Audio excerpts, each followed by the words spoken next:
Students, how are you? I hope you will be safe and fine at your home. Student, previous class में हमने early humans के बारे में पढ़ा। Early humans का विकास कैसे हुआ, क्यों वो एक जगह से दूसरी जगह घूमते थे, यानी वो फूड और शेल्टर की तलाश में एक जगह से दूसरी जगह घूमते थे। स्टोन एज के बारे में पढ़ा। स्टोन एज क्या होता है? वो एज जिसमें अर्ली ह्यूमंस ने स्टोन का यूज़ करना शुरू कर दिया था टूल्स के लिए। ठीक है, स्टोन एज हमारा 3 पार्ट्स में डिवाइड है। फर्स्ट ओल्ड स्टोन एज जिसको पैलेलिथिक एज कहते हैं, मिडिल स्टोन एज जिसको मेसोलिथिक एज कहते हैं, and third new stone age जिसको नियोलिथिक एज कहते हैं। पैलेलिथिक एज 2 वर्ड से, जो पैलेलिथिक है वो 2 वर्ड से मिलकर बना है। पैलोस जिसका मतलब है ओल्ड और लिथोस जिसका मतलब है स्टोन, यानी पूरा पाषाण, पुराने पत्थरों का युग। ठीक है, हमारा जो पैलेलिथिक एज है वो अगेन 3 पार्ट में डिवाइड है। Lower palaeolithic age, middle palaeolithic age and upper palaeolithic age. ठीक है, तो today we will discuss about the palaeolithic tools. हम पैलेलिथिक टूल्स के बारे में डिस्कस करेंगे। पैलेलिथिक टूल्स में किस तरीके से बनाए जाते थे।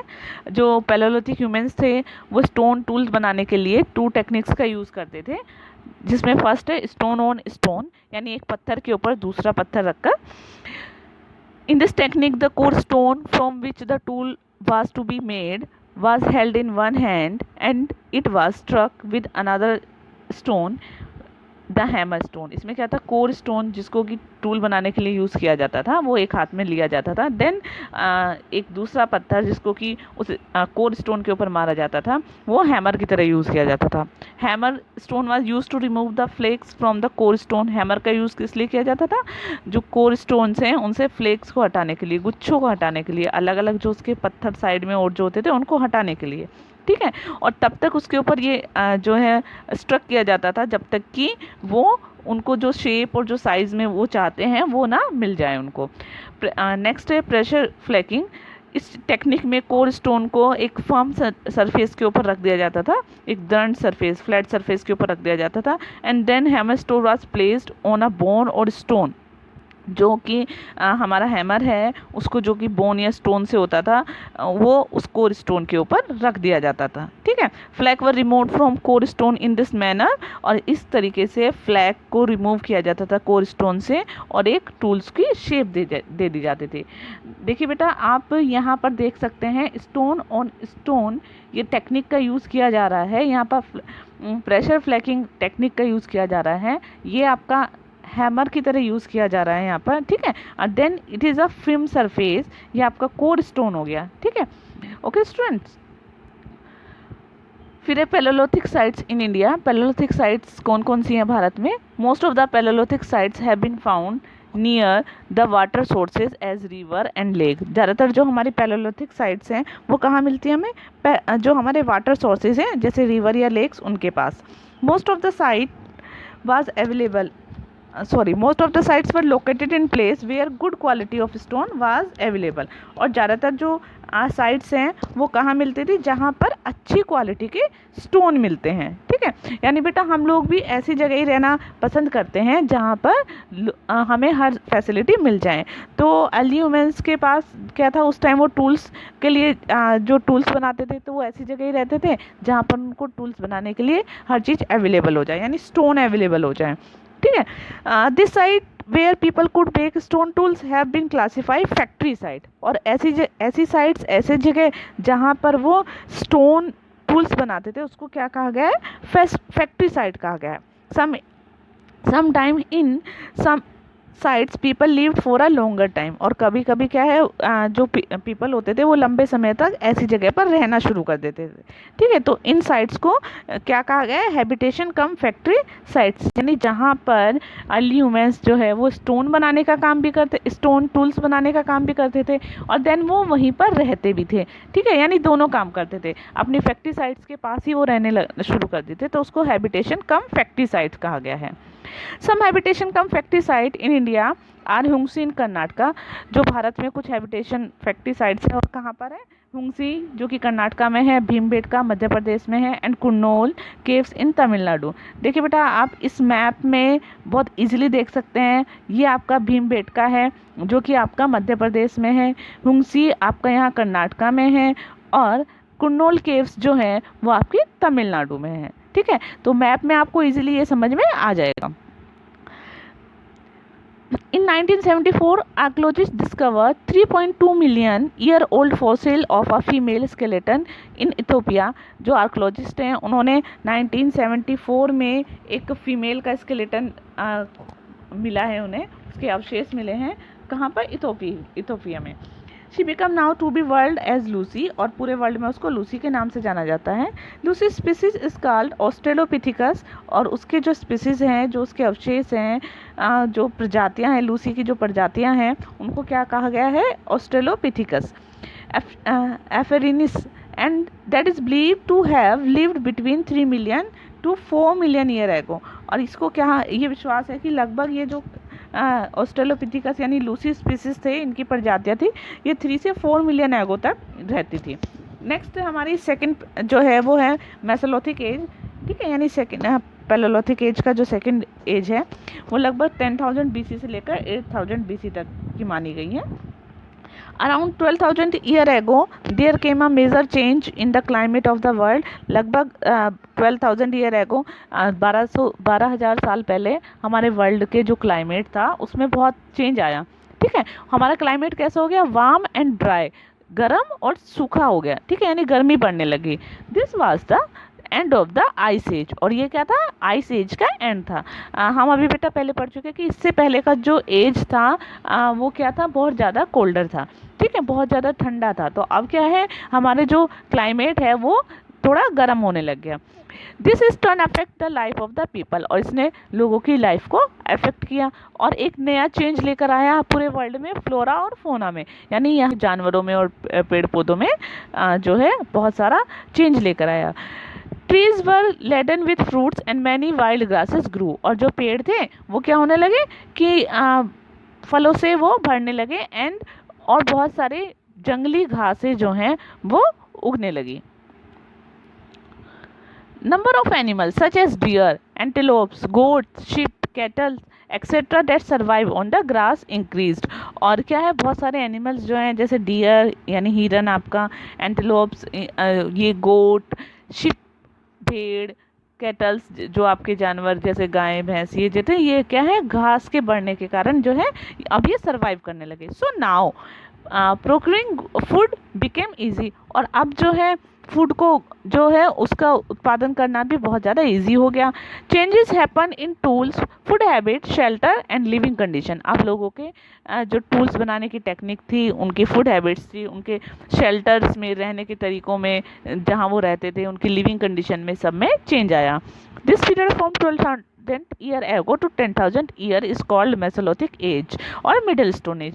ऐसा युग जो कि 12,000 साल से लेकर 10,000 साल पहले तक का है, उसको क्या कहा गया है? Mesolithic as. Okay. Hunting and food gathering. During this period, initially they were hunter gathered. Slowly they moved to on from food gather to food growing through experimenting. इस पीरियड में क्या है? धीरे धीरे वो पहले क्या थे? हंटर गैदर थे, उसके बाद वो हंटर गैदर से वो फूड गैदर बन गए, और देन फूड गैदर से वो फूड ग्रोइंग बन गए, यानी खाना उगाने वाले। एक्सपेरिमेंट के थ्रू वो क्या करते थे? दे dropped the seed on the ground and watch them grow. क्या हुआ? जैसे उन्होंने कभी एक्सीडेंटली क्या हुआ होगा कि उन्होंने जैसे कोई फ्रूट खाया और उसको खा के उसका वहीं बीज फेंक दिया, तो उन्होंने देखा होगा कि बीज से जो है एक धीरे धीरे एक प्लांट ग्रो कर रहा है। तो अब उन्होंने उसको वॉच किया, तो धीरे धीरे वो क्या करने लगे?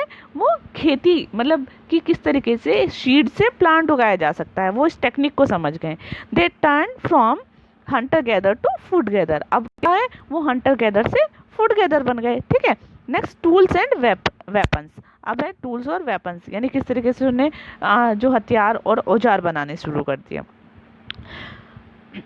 सम tools of this period was sophisticated and small in size, और कुछ जो इस पीरियड के टूल्स थे वो बहुत ज़्यादा साइज में छोटे थे और बहुत ज़्यादा जटिल भी थे, तो उनको क्या है? माइक्रोलिथिस, ठीक है, उनको माइक्रोलिथिस कहा गया है। यानी the small tools of Mesolithic as is called microliths. Microliths जो हैं वो छोटे टूल्स हैं जो कि हमारे मेसोलिथिक एज में देखने को मिलते हैं। They were tied to handle of bone and wood, और उनको क्या है?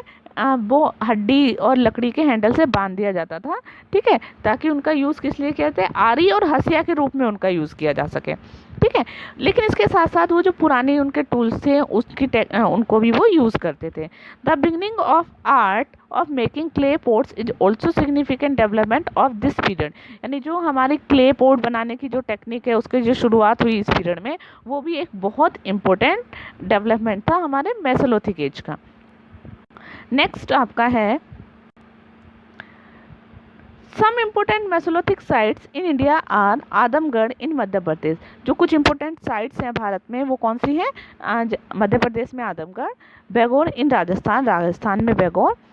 For a very long time humans lead a nomadic life, क्योंकि जो मनुष्य है वो बहुत लंबे समय से नोमैडिक लाइफ यानी घूमने वाली, एक जगह से दूसरी जगह घूमंतु जो होते हैं उस तरह की लाइफ वो जी रहा था। लगभग 10,000 साल पहले उसने क्या किया, उसने एनिमल्स की फूड हैबिट को स्टडी करना शुरू कर दिया और उनके ब्रीडिंग सीजन को भी। ठीक है, उन्हें कब जो है उनके बेबीज होते हैं इस तरह उस सीजन को भी उसने स्टडी करना शुरू कर दिया।